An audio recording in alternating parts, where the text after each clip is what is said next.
bagaimana keadaan orang-orang yang tidak mau berhijrah nanti di akhirat. Dan lagi-lagi kita tetap memaknai hijrah dengan makna yang kekinian atau makna kiasan. Orang-orang yang tidak mau mengubah kehidupannya kepada apa yang Allah perintahkan. Hijrah dari masalah pekerjaan, dari pekerjaan-pekerjaan yang syubhat atau haram kepada pekerjaan yang halal dan diridhai Allah dengan rezeki yang berkah. Hijrah status dari mungkin punya hubungan yang tidak diridhai oleh Allah. Setiap hari dia merasakan perasaan yang sebetulnya belum boleh dia rasakan. Setiap hari dia memikirkan seseorang yang belum boleh dia pikirkan. Setiap hari dia datang dan berkomunikasi dengan seseorang yang belum boleh terlalu dekat dengannya. Hijrah kepada keadaan yang lebih baik. Keadaan ketika semakin dia pikirkan semakin berpahala. Semakin dalam perasaannya semakin berpahala. Semakin dekat semakin diberkahi Allah. Memandangnya aja berpahala coba. Itu enggak ada dalam pacaran. Memandang orang yang kita cintai berpahala. Kalau pacaran memandang dosa. Disuruh menundukkan pandangan. Ngobrolnya sambil ngelihat ke bawah. Udah sholat tahajud belum? Ngelihat ke bawah. Atau kalau kita lagi jalan bareng gak saling bertatap-tatapan. Jadi kalau misalnya satu mobil, satu di depan ngedrive, satu lagi di belakang. Itu paling syar'i itu. Kalau nggak siap kayak gitu, nggak usah deh. Kalau perlu, kalau mobilnya 3 row gitu kayak Livina atau Mobilio, dia yang paling belakang. Sekalian jagain barang-barang gitu. Gimana barangnya? Ini paling belakang. Supaya menjaga jarak, jangan terjadi fitnah. Dan banyak-banyak berzikir, astagfirullah, astagfirullah, ya Allah lindungilah kami, lindungilah kalian. Karena setan itu, wah itu lagi menggebu-gebu tuh semangat setan untuk menggoda kita. Sedikit aja ada pencetus langsung kita bisa batal. Beda dengan kalau sudah berhijrah dengan cara menikah. Memandangnya pahala. Pandang, alhamdulillah dapat 1 pahala. Pandang lagi 2 pahala. Pandang-pandangan 4 pahala. Kamu kenapa ngelihat-lihat saya terus? Saya pengen beribadah. Berapaan? Dengan memandang kamu. Dan tahukah pahalanya sebesar apa? Sama dengan sholat 2 rakaat loh. Jadi kalau lagi males, kayaknya aduh saya mah lagi males sholat sunnah mutlak, mau mandang istri aja. Itu bisa, kalau pacaran nggak akan dapat yang kayak gitu-gituan. Coba mandangin fotonya aja berpahala, apalagi orangnya. Kalau pacaran, mandangin fotonya aja nggak boleh, apalagi orangnya. Kita liatin, kita ngobrol. Bukankah dalam hadis itu ketika saling memandang berpahala, kemudian ketika saling berkasih sayang berpahala, kemudian ketika mereka maaf masuk ke dalam kamarnya berpahala, dan malam itu diberkahi oleh Allah Subhanahu wa taala. Malam yang penuh berkah. Gak perlu ngumpet-ngumpet, curi-curi dan segala macam, gak perlu tipu-tipu. Karena udah halal. Kayak cerita saya kemarin, pulang sholat Jumat, ngapain pulang sholat Jumat buru-buru? Karena pengen cium kening kamu. Kalau belum halal, pulang sholat Jumat bingung, nih mau kemana nih? Pulang ke rumah cuma nggak ada siapa-siapa gitu ya. Pulang ke rumah orang, wah bisa bahaya. Jadi kan bingung pulang sholat Jumat. Aduh saya habis Jumatan tuh bingungnya mau kemana. Akhirnya nelfon teman, kita nongkrong yuk. Gitu lagi kan. Kalau yang udah halal, dia mah nggak pernah galau mau nongkrong di mana. Udah jelas tempat nongkrongannya. Di dalam surga di rumahnya. Yang dinanti oleh bidadari. Tinggal pulang, assalamualaikum, waalaikumsalam. Udah ditunggu dari tadi juga. Lagi khutbah dia udah nunggu di belakang pintu. Gitu. Lagi khutbah Jumat udah nunggu. Begitu buka pintu, assalamualaikum, waalaikumsalam. Langsung kecium keningnya. Ya Allah, rahmatilah hubungan kami. Jagalah hati kami. Dan jadikanlah dia pasanganku di dunia dan di surga. Luar biasa itu dah. Ada yang lebih dahsyat lagi tuh. Bangun tahajud. Bangun tahajud, begitu kita udah malam udah melek langsung bangun wudu. Setelah wudu memercikan air ke wajahnya. jangan 1 ember. Dipercikin. Memercikan air itu bukan bahasa, bukan cara yang kasar ya. Memercikan air itu romantis loh. Jadi memercikan air itu kalau Nabi itu diusap di matanya Aisyah. Jadi kayak facial gitu deh. Diusap di matanya Aisyah, bangun dong, diusapin. Terus dipercik-percik, kan manja tuh gitu. Apaan sih malam-malam dingin tahu? Nah kalau gitu besok malam air hangat dipercikin.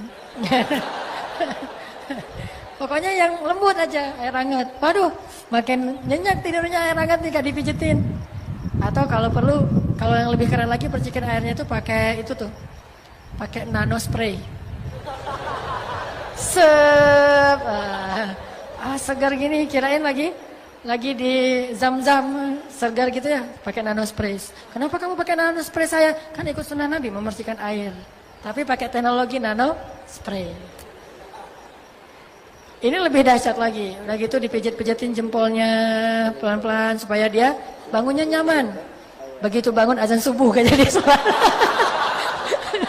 Kelamaan soalnya nggak banguninnya. Disitulah indahnya, bayangin. Makanya Allah mempertanyakan, kok kalian udah tahu indahnya nikah? Enggak nikah-nikah juga sih. Padahal udah tahu, udah dipanas-panasin lewat Instagram, lewat taklim, enggak nikah juga.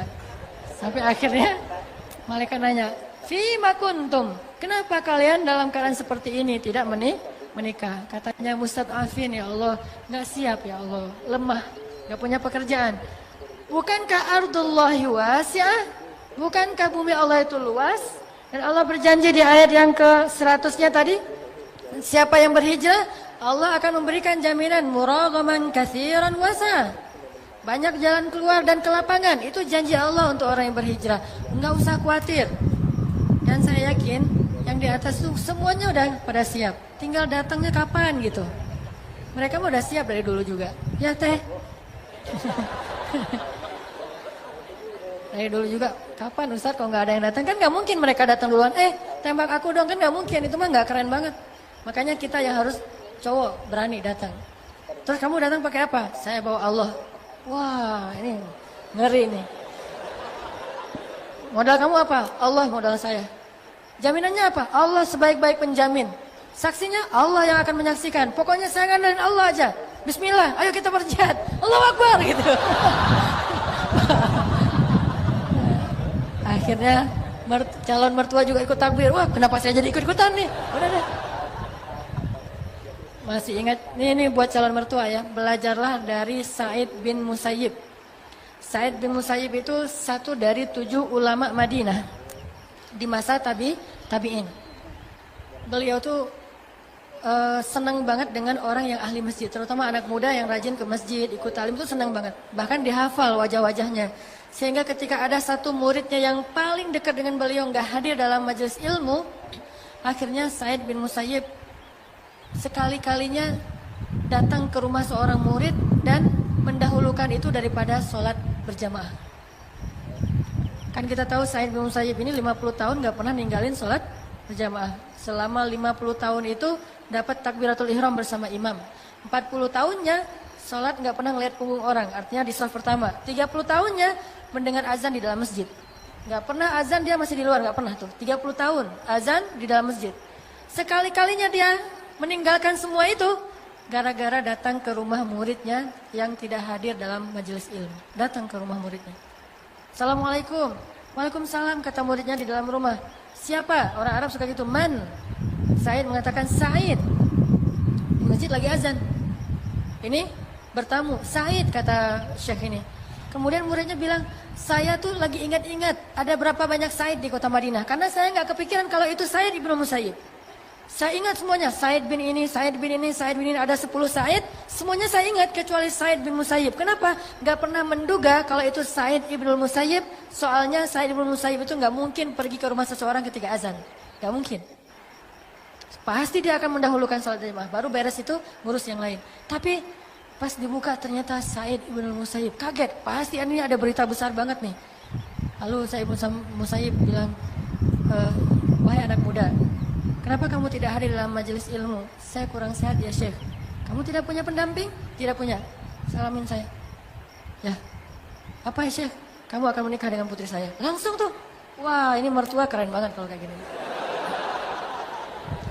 Tunggu di sini kata Syekh Said. Langsung pergi ke masjid, sholat dulu, selesai sholat, langsung balik bawa putrinya dan bawa 2 saksi. Ditodong coba, nikah todongan.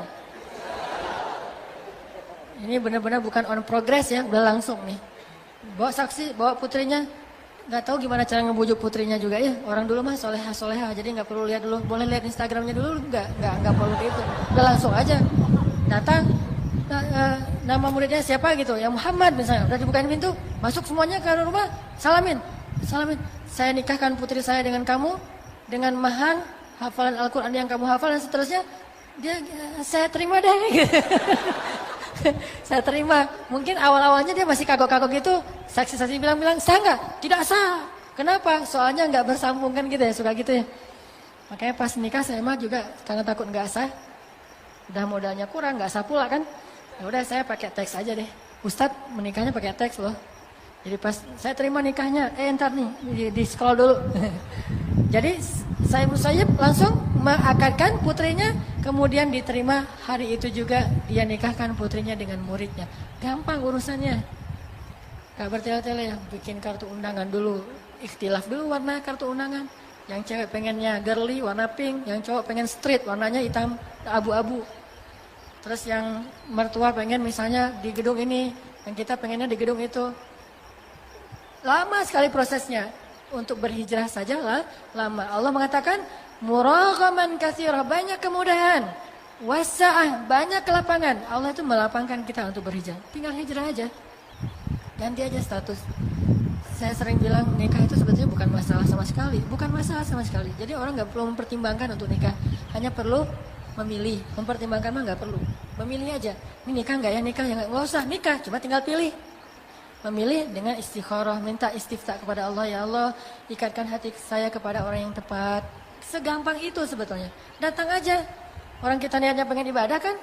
Assalamualaikum, waalaikumsalam. Ada apa ya dek? Saya pengen ibadah pak. Hah? Ibadah gimana dek? Boleh saya duduk dulu pak, kita bicara baik-baik secara kekeluargaan. Daripada kalau berdiri kan orang gampang emosi ya. Duduk aja pak. Pak, mangga minum dulu pak gitu. Rumah siapa gitu ya. Ini kepedean banget nih calon menantu nih. Udah tinggal nikah doang. Nikah mah cuma akad kayak gitu udah selesai.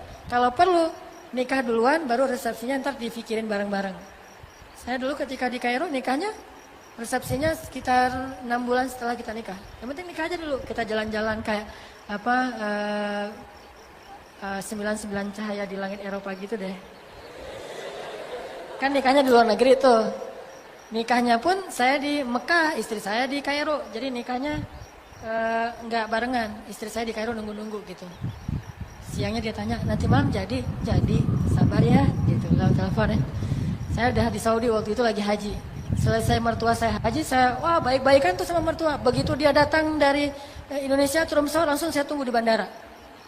Begitu dia naik, langsung saya tunjukin jadi gaet dadakan. Langsung jadi gaet, saya tunjukin sehingga mertua saya ngeliat, wah ini bener nih calon menantu yang ideal nih.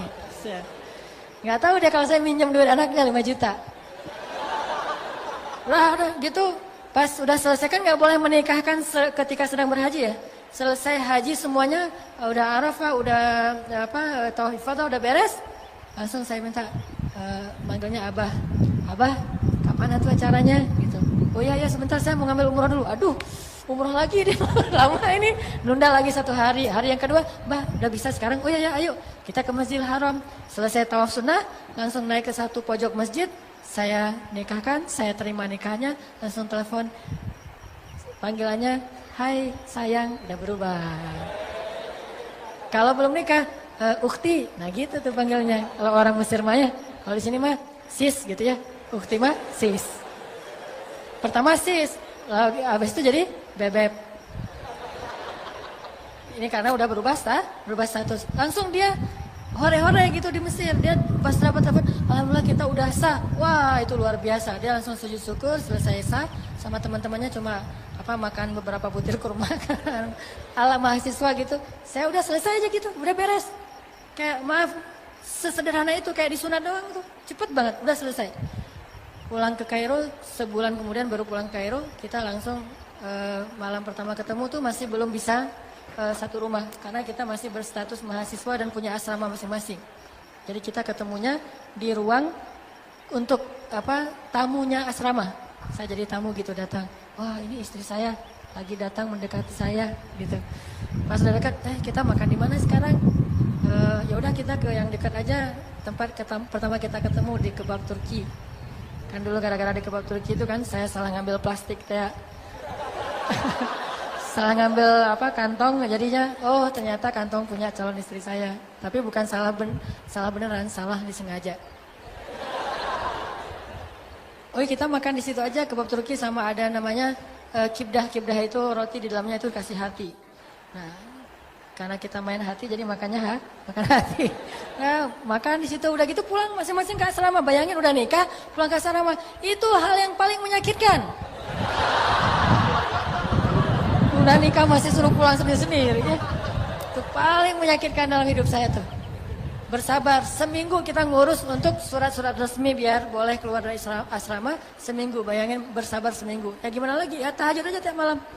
Karena ini udah lebih berat daripada jomblo. Jomblo udah jelas, udah puguh gitu ya. Kalau ini nggak jelas gini nih statusnya nih. Kita udah halal loh. Iya sih. Terus gimana dong? Ya gitu deh. Akhirnya nggak. Setelah seminggu akhirnya kita nyari kontrakan, nemu kontrakan yang alhamdulillah Allah mudahin banget. Kontrakan yang biasanya harganya sekitar 1.000 pound itu 3 juta, kita dapat 400 pound, 1 jutaan lah. Untuk 1 tahun. Itu murah banget dan ada 3 kamar. Sementara kita cuma berdua. Udah aja pas masuk kontrakan kita dimudahin banget sama Allah, udah jalan-jalan keliling-keliling Kairo, ke Hurghada, ke Alexandria, ke Benteng Salahuddin, ke benteng ceritanya. Terus ke piramid, wah keliling-keliling aja sampai ada adegan kejar-kejaran tram gitu kayak MRT kalau di Singapura. Jadi karena memang kita baru awal nikah, belum terlalu kenal karakternya. Saya orang Aceh lagi waktu itu masih Aceh banget lah ya, masih ngomongnya mah belak-belakan, jelek gitu. Dia orang Jawa yang ada tata keramanya. Pas saya ngomong menurut saya nggak kasar, menurut dia kasar. Kok ngomongnya gitu sih? Apaan? Emang ada apa gitu? Saya nggak ngerasa kalau saya salah. Emang masalahnya apa? Dosa saya apa? Kayak gitu-gitu. Sosok sinetron gitu deh. Dosa saya apa? Kamu nggak tahu dosa kamu? Udah kamu gitu panjang akhirnya. Udah aja, padahal waktu itu mau ke kebun binatang. Akhirnya dia naik kereta, kebetulan keretanya itu bukan MRT yang cepat kayak di Singapura. Dia kereta dalam kota yang lambat banget gitu. Jadi kita jalan juga sama dengan dia. Cuman kan malah saking lambatnya tuh. Mungkin kalau di film-film di Jerman juga ada kereta kayak gitu yang di tengah kota lambat. Nah naik itu udah di gerbong paling depan. Saya kan di belakang, tadi masih ngambek-ngambek gitu. Akhirnya aduh ketinggalan sendiri, kejar juga. Kejar tapi gerbong belakang. Jadi kita di jendela gini-ginian. Lihatin. Dia turun nggak ya? Dia turun nggak ya? Kalau dia turun, saya turun. Kalau dia nggak turun, saya tungguin. Begitu dia turun, saya langsung turun. Akhirnya kita pergi ke kayak di sini mah Jonas foto pernikahan. Itu baru foto pernikahan. Dalam keadaan lagi kayak gitu. Jadi foto kita tuh lucu banget. Foto nikah tuh. Orang lagi bahagia tapi wajahnya bete gara-gara tadi ada yang keliru. Terus kita jalan lagi lihat Sungai Nil, kemudian makan jagung bakar di pesisir Sungai Nil. Wah, 99 cahaya langit Eropa. Saya nonton itu, saya mah udah ngalamin.